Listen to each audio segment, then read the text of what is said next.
안녕하세요. 오늘도 사연살롱을 찾아주셔서 감사합니다. 40대 초반 여자입니다.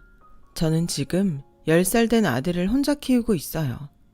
저는 부모님이 이혼을 하셔서 한부모 밑에서 자란 터라 제 아이한테만큼은 그런 상처를 주고 싶지 않았는데 사는 게 누구 말처럼 마음처럼 되지는 않는 것 같네요. 제 나이 15살에 부모님이 이혼을 하셔서 아빠의 손에서 자랐어요. 당시 이혼 사유에 대해서는 잘 알지 못했는데요. 나중에 할머니를 통해 진짜인지 가짜인지 모르지만 엄마가 아빠의 재산에 눈이 멀어 흥청망청 쓰다가 사기꾼에게 단단히 코가 꿰어서 그걸 해결하는 조건으로 이혼을 했다는 소리를 듣게 되었어요. 아빠는 성격이 무뚝뚝하고 늘 회사 일로 바쁘셨기 때문에 어쩌면 엄마는 외로움을 견디기 힘드셨는지도 몰라요. 그렇다고 엄마가 한 행동들이 용서받을 수 있는 행동은 아니기에 그 영향으로 저는 철저하게 혼자가 될 수밖에 없었어요. 그래서 저는 사춘기지만 사춘기 행동을 받아줄 부모가 없었고 어쩌다 아빠와 둘이 집에 있을 때면 그 자체가 너무 어색하고 불편해서 제가 먼저 자리를 뜨게 되는 일이 비일비재했어요. 그런 아빠였지만 저도 아빠에게 감사한 점도 있었죠. 아빠가 꽤 큰 제조회사를 운영하는 사장님이라는 것이었죠. 아빠는 당신이 바쁜 대신 언제나 저에게 용돈을 넉넉하게 주셨고 돈이 많으니 저는 늘 경제적으로 아쉬운 일이 없게 청소년기를 보낼 수 있었어요. 그런데요, 아빠와 단 둘이 살면서 가장 듣기 싫은 말이 하나 생겼었어요. 그건 바로 엄마 없는 애는 티가 난다는 말이었어요. 그래서 엄마 없는 티를 내지 않으려 제가 가진 돈으로 그걸 커버하려고 했고 저희 예상과 달리 친구들은 제가 아닌 저의 돈을 쓰기 위해 저를 이용하려고 들면서 혼자 상처받는 일이 많았어요. 그러면서 알게 됐죠. 제가 저의 약점을 감추려고 하면 할수록 그것이 더욱 도드라져 보인다는 것을요. 집에 돈이 많아도 어느 순간부터 그걸 오히려 티내지 않는 사람이 되었어요. 가장 친한 친구 몇 명 외에는 저희 집이 경제적으로 아주 넉넉하다는 것을 알지 못했고 나중에 저와 연애를 하게 된 남편조차도 이 사실을 알지 못했어요. 남편은 저희 아빠와 다르게 말이 많고 또 사람의 기분을 잘 헤아릴 줄 아는 다정다감한 사람이었죠. 이 사람이 오로지 저 하나만을 보고 저를 좋아해 주길 바랬기에 결혼 이야기가 오고 갈 때까지도 경제적인 것들을 모두 오픈하지 않았어요. 남편이 저희 엄마나 친구들처럼 돈 때문에 변하는 것을 정말이지 보고 싶지 않았거든요. 그래서인지 남편은 당연하게 제가 그리 넉넉하지 못한 집에서 자랐다고 생각했고 그에 반해 건물도 하나 있고 그 건물에서 나오는 월세로 생활하는 자기 부모님이 저희 아빠에 비해 훨씬 능력이 좋다고 생각했었나 봐요. 저는 그걸 결혼 전까지 별로 대수롭지 않게 여겼어요. 말을 안 했을 뿐이지 돈이라면 저희 집도 꿀리지 않게 많았으니까요. 그런데요, 뜻하지 않았던 문제가 생겼어요. 바로 저희 부녀가 너무 검소하다는 것이었어요. 아빠는 회사 사장님이시지만 10년도 넘은 양복을 아직도 수선해서 입으세요. 제가 뭐 살가운 딸도 아니고 아빠의 옷까지 챙기지는 않아서 아빠는 상견례장에 당연히 그런 양복 중 하나를 입고 오셨더라고요. 저 역시 단정하게만 보이면 된다는 생각에 마냥 단정하게만 입고 상견례장에 갔는데 저희 부녀의 모습을 본 시어머니는 무례라는 것도 인지하지 못한 채 다 들리는 혼잣말을 하시는데 지금 생각하면 그때가 어쩌면 이 결혼을 멈출 수 있었던 마지막 기회가 아니었나 생각이 드네요. 아휴, 누가 부녀지간 아니랄까봐 이런 자리에 나오면서 어떻게 이러고 나와? 엄마, 다 들려요. 내가 뭐 없는 소리 했어? 그래서 엄마가 결혼은 좀 두루두루 보고 하는 거라고 했지? 너는 애가 너무 순진해서 문제야. 저는 그 말을 다 듣고 속으로 당황하긴 했지만 워낙 긴장을 하고 있던 탓이었는지 문제를 삼을 생각을 하지 못했습니다. 저희 아빠 역시 아무렇지 않다는 듯 앉아 계셔서 상견례 자리는 그냥 그렇게 시작하게 되었어요. 과정이 어찌되었건 이렇게 만나뵙게 되어서 반갑습니다. 식당 예약을 제가 했는데 음식이 입에 맞으실까 모르겠어요. 저희 아들이 워낙에 부족함 없이 자라서 할 줄 아는 게 별로 없지만 아무쪼록 사위로 좋게 봐주세요. 아, 네. 저희 아빠는 시어머니의 고상한 말에 아주 간단히 단답형으로 대답하셨어요. 원래 그런 사람이라 저는 놀랄 것도 없었지만 시어머니와 남편은 많이 당황한 눈치였고 그런 와중에도 시어머니는 고상함을 잃지 않고 이야기를 계속 이어나가셨는데 저희 남편이라도 같이 나왔으면 사돈어른께서 조금 편하셨을 텐데 하필 급한 일이 생겨서 이렇게 저만 나오게 됐네요. 오늘 식사 맛있게 하시고 아이들 결혼에 대해서 생각하신 거 있으시면 편하게 말씀 주세요. 저는 편합니다. 그리고 저는 뭐든 괜찮습니다. 아이들이 원하면 원하는 대로 해줄 생각입니다. 아, 네. 순간 저는 봤어요. 잠깐이었지만 시어머니의 표정이 싸늘하게 굳었고 저는 그게 저희 결혼 생활에 어떤 영향을 끼칠지도 모른다는 생각이 들었어요. 그래서 솔직히 아빠가 야속했고 조금은 원망도 했어요. 어른이 되고 나서 엄마처럼 이혼할 바에는 결혼하지 않겠다고 줄곧 생각한 저였는데 우연히 남편을 만나고 또 남편의 사랑과 관심을 받으면서 누구보다 남편과 결혼을 하고 싶은 사람이 저였거든요. 그러니 혹여 저희 아빠 때문에 결혼이 엎어지기라도 하면 어쩌나 저는 속으로 전전긍긍할 수밖에 없었죠. 시어머니는 표정 관리가 어려운지 자꾸만 냉수를 마셔대는데 저는 어서 빨리 이 자리가 끝나길 마음속으로 바랄 수밖에 없었어요. 그리고 남들처럼 쉽게는 아니었지만 걱정한 것에 비해 무사히 결혼식을 올린 저는 앞으로 남편과 행복하게 살 일만 남았다고 생각했죠. 신혼여행을 다녀오고 시댁에 인사를 가니 저를 기다리는 건 시어머니의 불만 섞인 막말이었어요. 야, 내가 진짜 그냥 넘어갈까 했는데 네 얼굴 보니 도저히 넘어갈 수가 없다. 니네 아버지 원래 그러시니? 아니면 뭐 내 아들이 마음에 안 드시는데 억지로 결혼시키시는 거래? 내가 진짜 생각하면 할수록 속에서 열이 뻗쳐서 잠을 못 자. 어머니 오해세요. 저희 아빠가 원래 말수도 없으시고 무뚝뚝하셔서 그렇게 보였던 것 뿐이에요. 정말? 아니 그래도 그렇지. 아이 몰라. 난 솔직히 너무 기분이 나빠서 이 결혼 엎어버리고 싶었어. 사돈지간인데 어쩐지 무시당한 것 같단 말이야. 네가 봐서 알겠지만 내가 어디 나가서 무시당할 사람이니?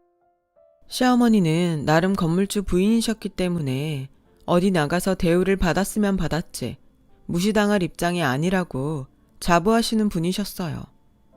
명의는 시아버지 앞으로 되어 있지만 건물 관리는 모두 시어머니가 하셨기 때문에 건물에 들르는 날엔 상가 사람들이 그렇게 저희 시어머니에게 잘 보이려고 애를 쓴다나요?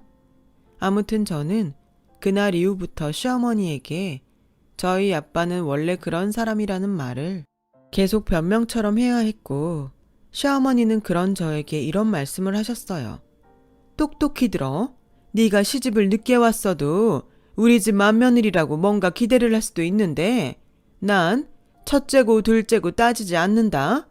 오로지 나한테 잘하는 며느리만 예뻐해 줄 거야. 그래서 재산도 예쁜 며느리한테만 줄 거니까 너 앞으로 행동 잘해. 너도 우리 집 건물 있는 거 알지? 너도 솔직히 뭔가 바라는 것이 있으니까 금수저 내 아들이랑 결혼한 거잖아. 너 인생 역전하고 싶으면 니네 아버지처럼 나 무시할 생각하지 말고 효도해라. 결혼 전 남편의 부모님이 건물이 있다는 건 알았지만 남편이 금수저라 무언가 바라고 결혼을 한 건 맹세코 아니었는데 시어머니는 당신의 재산을 앞세워 저에게 효도를 강요하셨어요. 참 어이가 없었죠. 그런데 더 어이가 없는 상황은 따로 있었어요. 그날은 제가 결혼하고 첫 명절이었어요. 가뜩이나 할 줄 아는 게 없어서 잔뜩 긴장한 저에게 시어머니는 장만 가득 받으시고 저에게 모든 음식 준비를 시키더군요. 어머니, 이걸 저 혼자 다 해요? 왜? 무슨 문제 있어? 아니, 제가 할 줄 아는 게 별로 없어서요. 이래서 엄마 없는 애는 티가 나는 거야. 으휴, 며느리가 있으면 뭐하나. 할 줄 아는 게 없는 허수아비인걸. 이번만 알려줄 테니까 똑똑히 기억해. 알겠어? 시어머니는 그렇게 잔뜩 짜증이 나서는 저에게 음식 만드는 법을 가르쳐 주셨어요. 순전히 입으로만요. 결혼한 지 얼마 안 돼서 요리에 전혀 감이 없던 저였는데 시어머니는 이걸 총총총 썰어서 갖은 양념에 묻혀 라는 식으로 모든 설명을 대충 하셨죠. 저는 아무것도 알지 못했는데 됐지? 이제 네가 직접 해봐 하시며 주방을 나가는데 저는 눈앞이 캄캄할 수밖에 없었어요. 그때였어요. 생각보다 빨리 퇴근하고 시댁으로 온 남편이 팔을 걷어붙이며 저에게 다가와 내가 도와줄까? 당신보다는 내가 요리는 좀 하잖아 라며 저를 돕겠다고 나서주더라고요. TV 속에서나 봤던 장면을 저는 실제로 목격하게 되었어요. 어머? 네가 여기 왜 있어? 네가 뭘 할 줄 안다고? 엄마, 나 할 줄 아는 거 많아. 뭐? 너 평소에도 니네 집에서 그러고 사냐? 아니에요, 어머니. 이 사람이 괜히 저 도와준다고 집에서도 안 하는 짓을 하네요. 정말이지? 너 행여라도 내 아들 부엌일 시키지 마라. 나는 그 꼴은 절대 못 본다. 시어머니는 그렇게 말씀하시고 남편의 등을 떠밀며 주방을 나가셨는데 왜 우리나라 시어머니는 그렇게 아들들이 주방 일을 하는 꼴을 보지 못하는 걸까요? 그렇게 저는 홀로 다시 시댁 주방에 남게 되었어요. 저에게도 한 가지 비빌 언덕이 있다고 생각했으니 저보다 4년 빨리 시집을 온 동서가 있다는 것이었어요. 그래서 재료들을 손질하면서 목이 빠지게 동서를 기다렸죠. 동서네는 멀리 부산에서 음식점을 운영하고 있었어요. 그래서 결혼식 때 얼굴을 잠깐 보고 제대로 이야기를 해본 적도 없었는데 동병상련이라고 하잖아요. 다른 집들 보면 그래도 동서지간끼리 사이좋게 음식도 하고 시댁 욕도 한다기에 저는 동서가 오면 뭔가 도움을 받을 수 있을 거라는 희망을 품었어요. 하지만 기다리는 동서는 아무리 시간이 지나도 오지를 않았고 저는 핸드폰 속 레시피에 의존하며 시어머니가 만들라고 하는 모듬전과 LA갈비 그리고 잡채와 각종 나물 무침 등을 만들어 상을 차렸는데 시간이 8시가 넘었어요. 당연히 시어머니는 밥이 왜 이리 늦냐며 저에게 짜증을 내셨고 시아버지는 배고픔을 참다 못해 이것저것 군것질을 하셔서 입맛이 없다고 하시는데 그때는 정말 제가 죄인이라도 된 것 같은 기분이더라고요. 그때였어요. 제가 죄인의 기분을 느낄 때 초인종 소리가 들렸고 양손에 과일과 명절 선물 세트를 사들고 동서네가 모습을 보였어요. 그리고는 어머님, 아버님, 저희 왔어요. 저희가 많이 늦었죠. 죄송해요. 가게 정리하고 출발했더니 시간이 이렇네요. 형님, 늦어서 죄송해요. 혼자 음식하느라 고생하셨겠어요. 아니야, 혼자는 무슨. 나랑 같이 했지. 그리고 너는 놀다 온 것도 아니고 돈 벌다가 늦은 건데 괜찮아. 요즘도 가게가 그렇게 잘 돼? 말도 마세요. 요즘 무슨 바람이 불었는지 사람들이 장난 아니에요. 그리고 어머님 아버님 용돈이요. 어머, 뭘 이런 걸. 이런 거 하려고 돈 버는 거잖아요. 이번에 장사가 잘 돼서 용돈 좀 넉넉히 넣었어요. 아, 식사 중이셨어요? 시간이 많이 늦었네요. 말도 마라. 이게 음식인지 뭔지. 네 형님은 손이 아주 똥손이야, 똥손. 제가 빨리 와서 같이 해야 했는데 제가 부산에서 별명이 장금이거든요. 다음 명절엔 제가 빨리 와서 형님 음식 좀 가르쳐 드려야겠다. 그래요. 먼 길 오느라 힘들 텐데 동서랑 도련님은 식사하셨어요? 저희는 휴게실에서 대충 먹었어요. 당연히 이 시간이면 다 드셨을 것 같아서. 저희는 괜찮아요. 아니, 왜 휴게실에서 밥을 먹어? 에휴, 뭐라도 제대로 된 음식이 있어야 집에 와서 밥을 먹으라는 소리를 하지. 이러다 우리 큰아들은 굶고 살겠어. 아니야, 나 밥 잘 먹고 다니거든. 괜히 엄마는 이 사람 기죽이고 그래요. 맞아요, 어머님. 형님은 새색시잖아요. 그러지 마시고 식사 다 하셨으면 저랑 과일 먹고 놀아요. 이번에 김포에 있는 건물 시세가 많이 올랐다면서요? 너도 알고 있었니? 그래, 이번에 거의 3배가 올랐잖아. 내가 인생 말년엔 팔자가 확 필 모양이야. 시어머니는 동서가 오자 얼굴 가득 환한 웃음꽃을 피우고 거실로 가셨어요. 뭐 음식이 입에 맞지 않았을 수도 있지만 남은 음식량이 어마어마하다 보니 이걸 또 저 혼자 치워야 하나 하는 생각에 저도 짜증이 나더라고요. 남편은 제 눈치를 보긴 했지만 시아버지와 자기 동생에게 붙들려 고스톱판에 껴있고 하하호호 시어머니와 동서는 큰 소리로 수다를 떠는데 저 혼자 주방에서 이게 뭔가 하는 기분이 들었어요. 그리고 힘들게 설거지와 주방 정리를 다 끝내니 마치 기다렸다는 듯 동서는 저에게 이렇게 말했어요.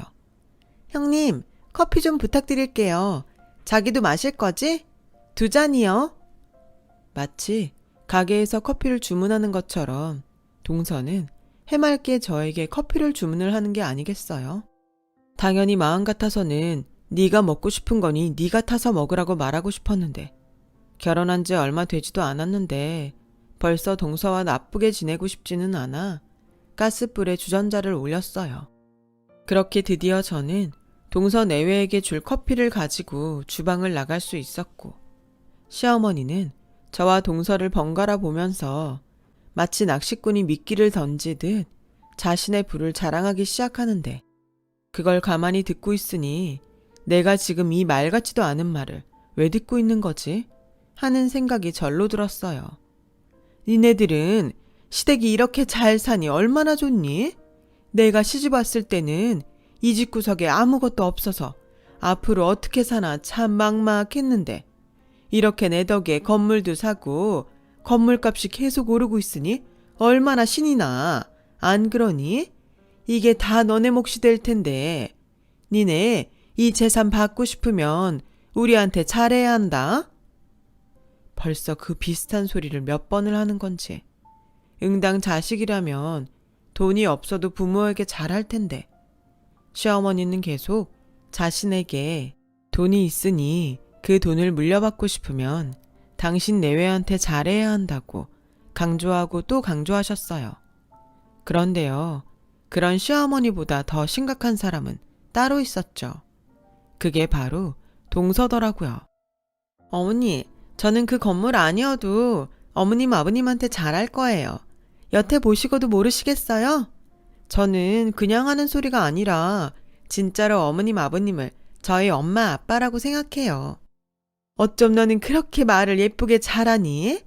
아휴, 네가 우리 집 근처에 살았어야 했는데 하나도 쓸모없는 게 근처에 있고 너처럼 예쁜 것이 그 멀리 있다니 내가 아주 서운해. 너 이참에 우리 건물에 니네 가게 분점 낼래? 여보, 우리 건물 1층에 얘네들 가게짜리 있지 않아요? 있기야 있지. 사람들이 나가려고 하질 않아서 문제지. 그건 그래요. 우리 건물 위치가 워낙에 좋으니 사람들이 어지간해서는 안 나가려고 그런다니까. 그래도 내가 봐서 둘째 니네 분점짜리 만들어 볼게. 니네 여기서도 장사하면 좋잖아. 어머, 그럼 저희야 너무 좋죠. 제가 만약 여기에 분점 내면 진짜 잘할게요. 아, 형님, 아까 제가 과일 사왔는데 그것 좀 깎아오실래요?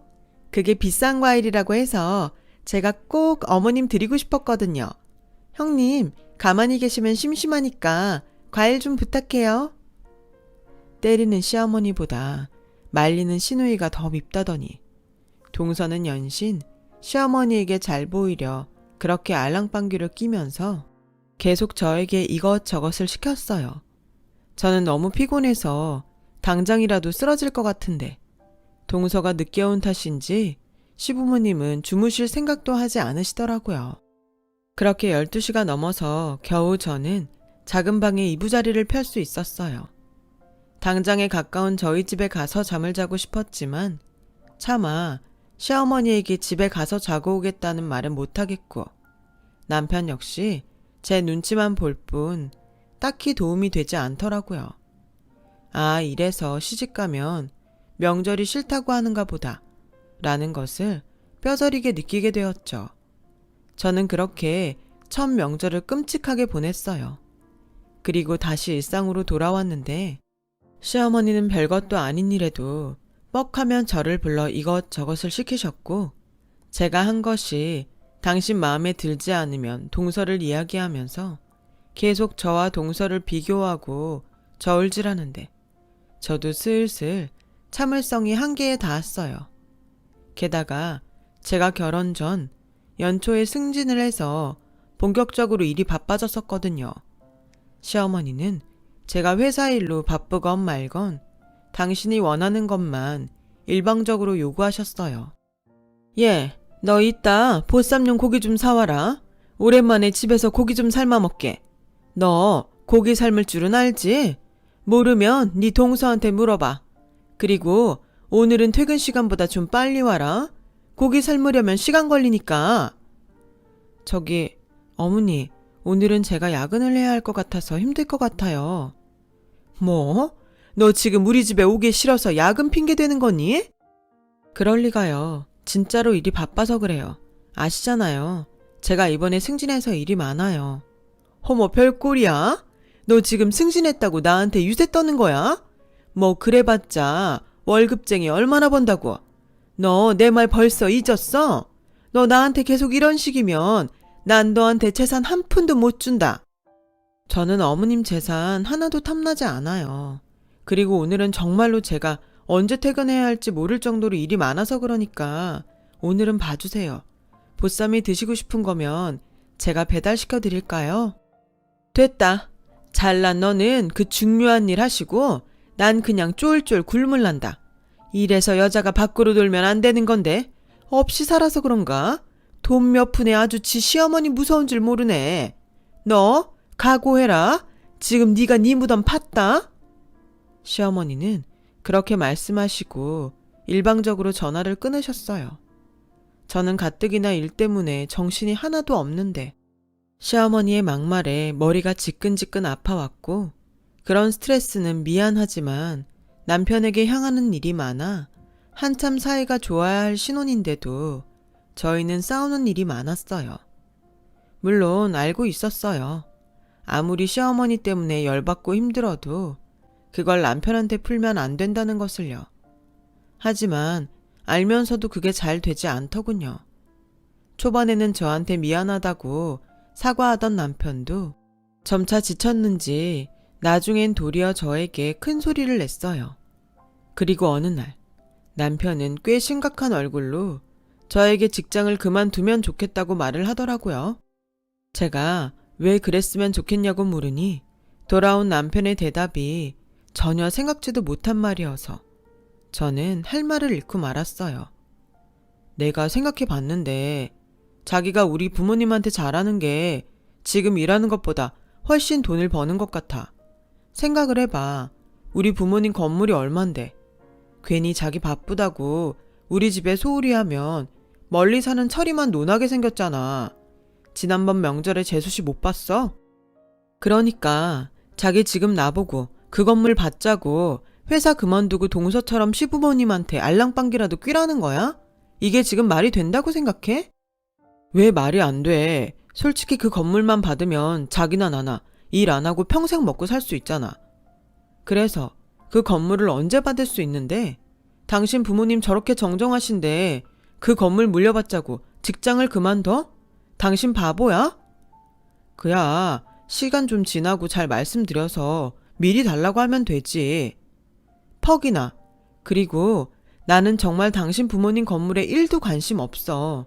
난 그냥 지금 내 일이 좋고 내가 번 돈으로 편하게 쓰면서 지금처럼 살고 싶어. 자기는 욕심이 없어서 탈이야. 원래 없는 사람들은 욕심이 많다고 하던데 가만 보면 우리 자기는 그 반대라니까. 난 자기랑 달라. 그 건물 포기할 수 없어. 그래서 당신도 어느 정도는 협조해 줬으면 좋겠어. 충격이었어요. 저는 적어도 남편이 그렇게 돈돈거리는 사람이 아니라고 생각했거든요. 그래서 마땅한 시기에 사실은 내가 경제적으로 그렇게 어렵지 않다는 것을 오픈하려고 했었는데 자기 부모님의 건물을 포기할 수 없다는 남편을 보고 저는 덜컥 겁이 나기 시작했어요.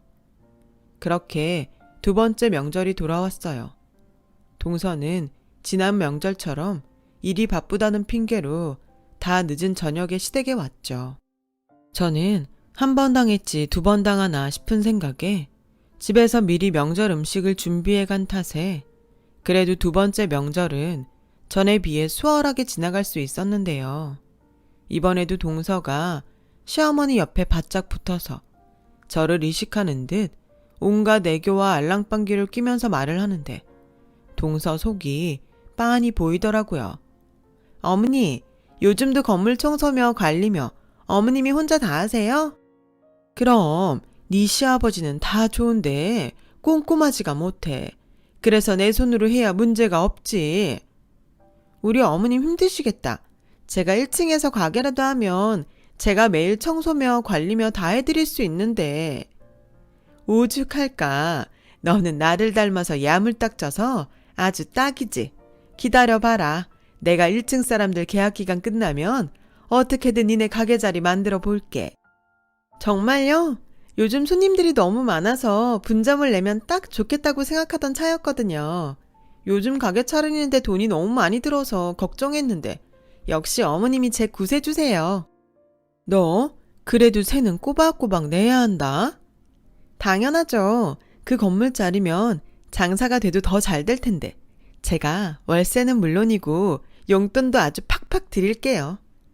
그래, 며느리가 이런 맛이 있어야지. 아, 누구처럼 없는 주제에 자존심만 팍팍 내세우면 그것처럼 꼴 보기 싫은 게 없다니까. 어머, 어떤 며느리가 그래요? 저도 그런 사람 재수 없어요. 있어, 아주 가까운 곳에. 아, 맞다.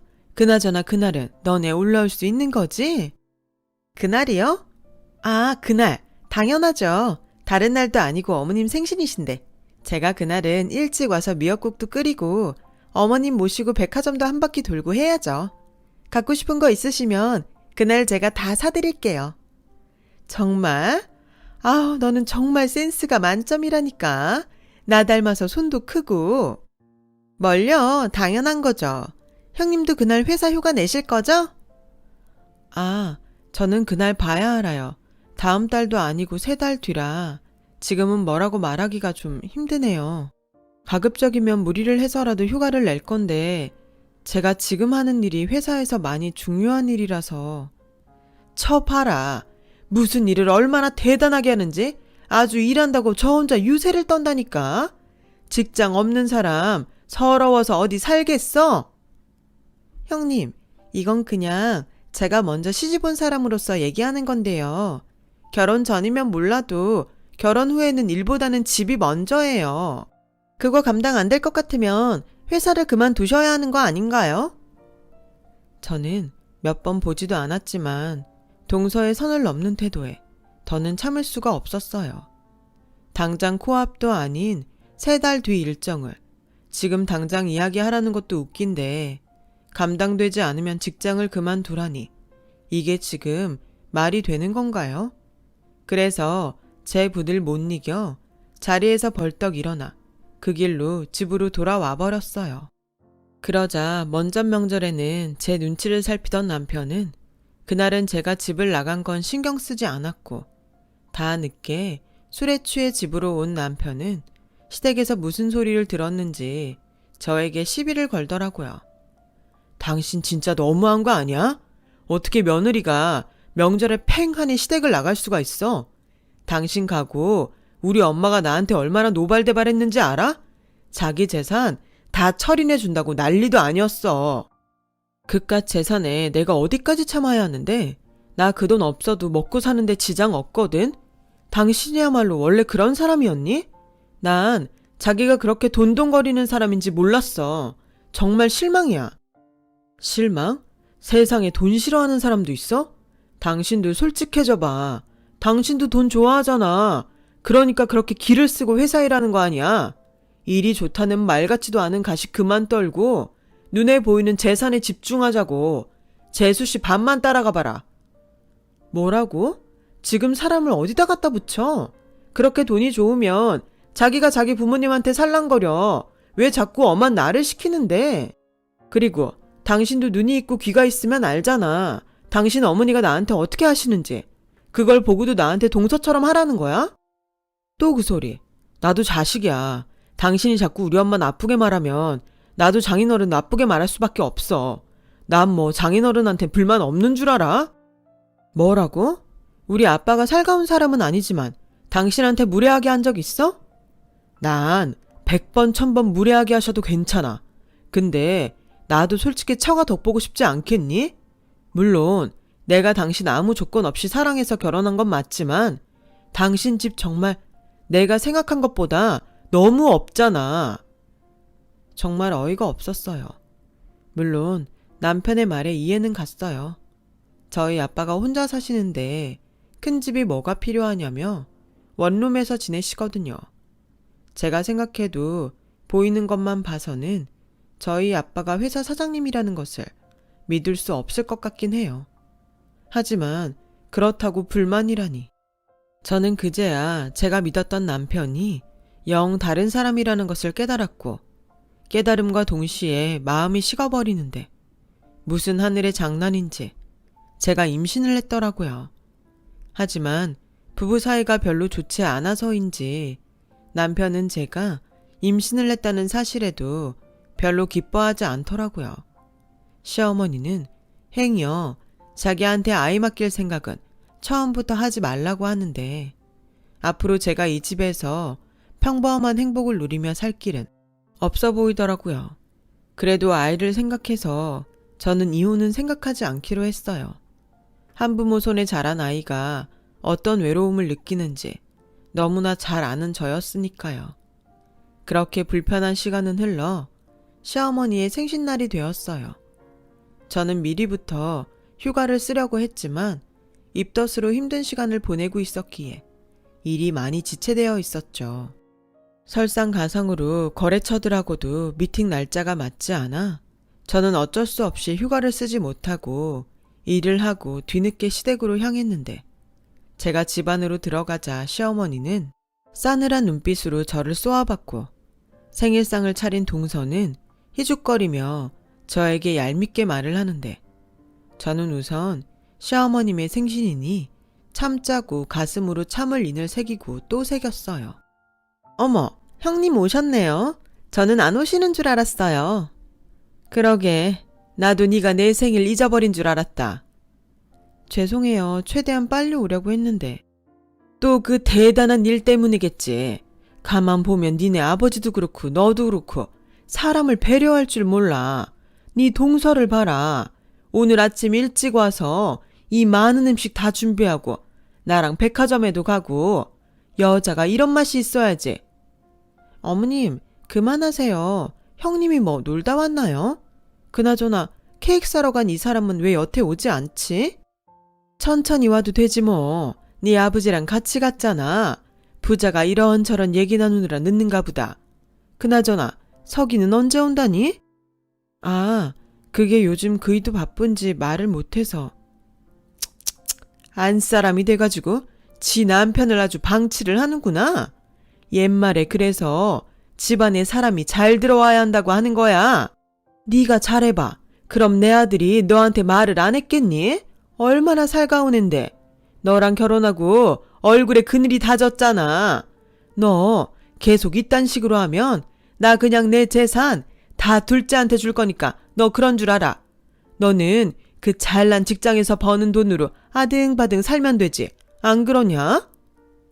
저는 저를 대놓고 무시하는 시어머니와 옆에서 시어머니 말에 웃고 있는 동서를 보고는 더는 참을 수가 없었어요. 제가 여기서 참으면 앞으로도 계속 참고 살아야 할 텐데 태어날 아이한테 그 모습은 보이고 싶지 않더라고요. 그래서 저는 시어머니에게 잊지 못할 선물을 해드리자고 결심했어요.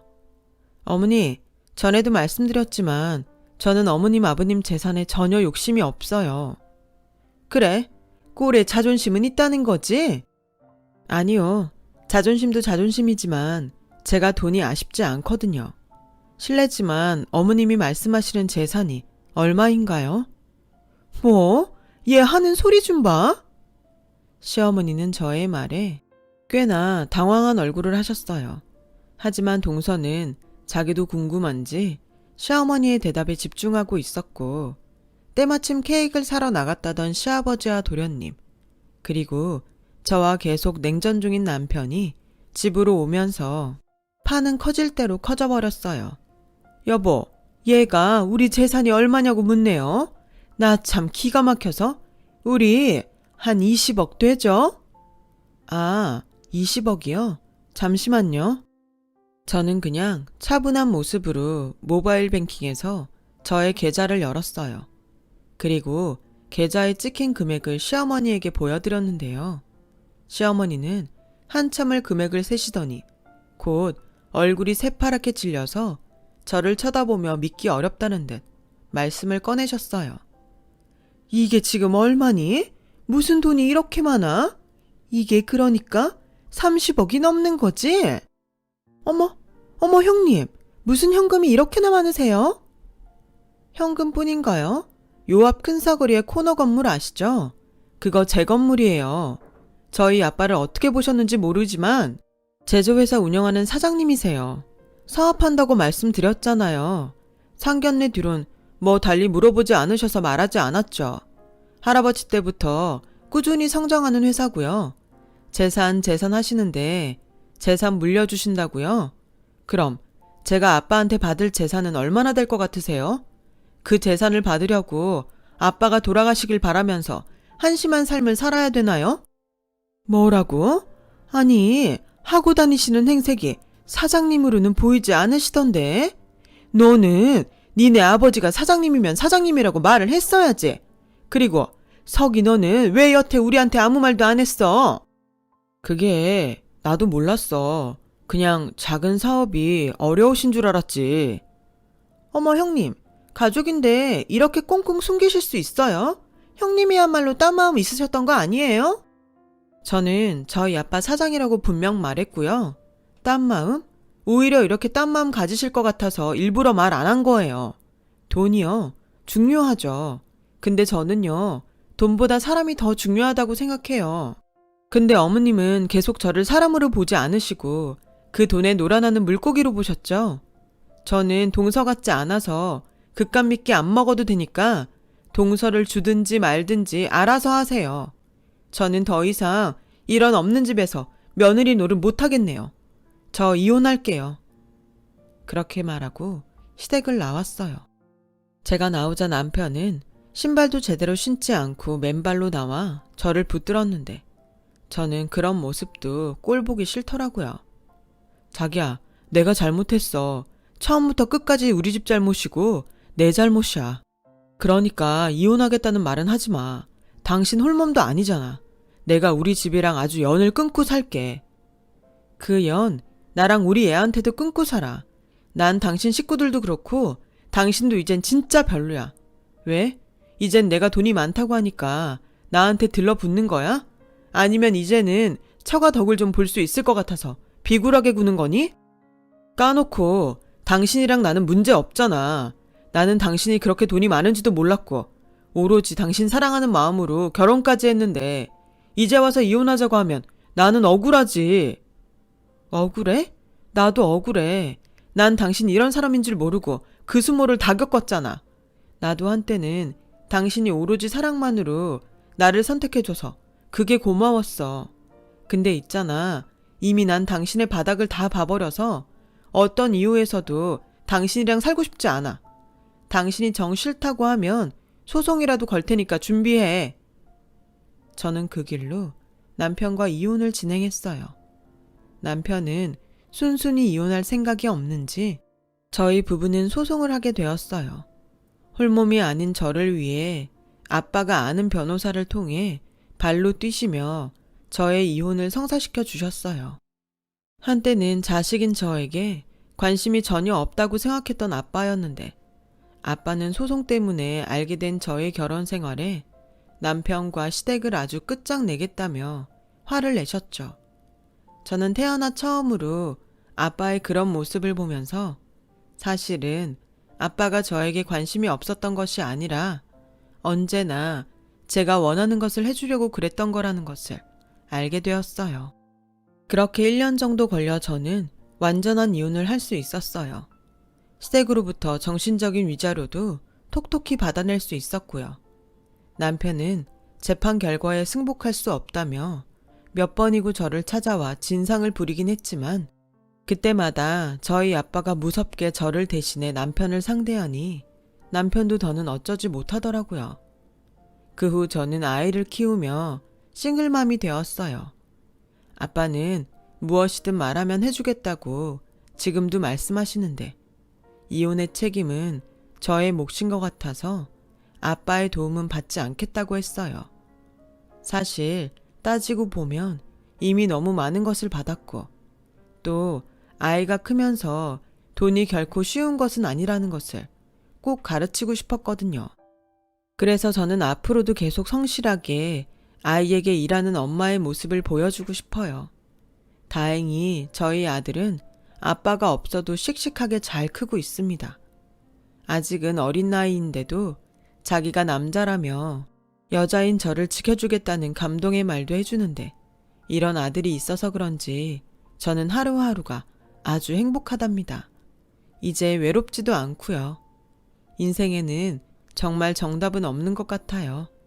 항상 바른 생각으로 최선을 다한다면 그것이 정답으로 가는 길이 아닌가 생각하며 지금까지 제 긴 이야기를 들어주셔서 너무 감사합니다.